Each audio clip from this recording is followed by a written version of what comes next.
গাধাকে সৃষ্টি করার পর তাকে বলা হলো সকাল থেকে সন্ধ্যা পর্যন্ত তাকে ক্লান্তিহীন পরিশ্রম করতে হবে,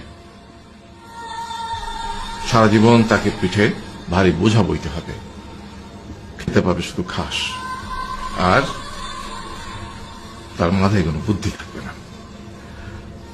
তার আয়ু হবে 50 বছর। গাধা করজোড়ে সৃষ্টিকর্তাকে বলল, আমি এত বছর বাঁচতে চাই না, আমাকে 20 বছর আয়ু দেওয়া হোক। সৃষ্টিকর্তা সেটাই মঞ্জুর করলেন।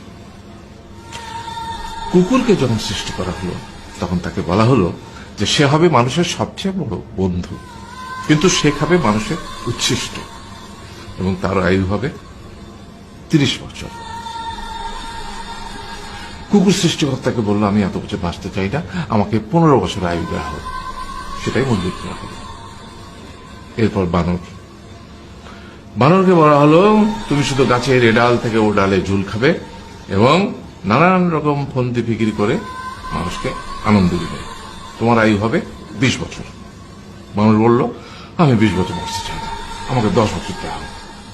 সেটাই মঞ্জুর করা হলো। এবার এলো পুরুষ মানুষের পালা।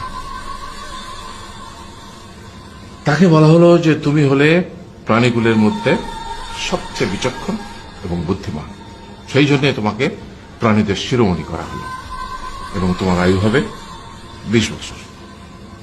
তখন পুরুষ মানুষ বলল, করজোড়ে বলল সৃষ্টিকর্তাকে যে 20 বছর আয়ু অত্যন্ত কম, হে প্রভু, আমাকে ওই গাধার সে যে 30 বছর আয়ু চায়নি সেটা আমাকে দেয়া হোক, ওই যে কুকুর 15 বছর ফিরিয়ে দিয়েছিল সেটাও আমাকে দেয়া হোক, আর যে বানর 10 বছর নেয়নি সেটাও আমাকে দেয়া হোক।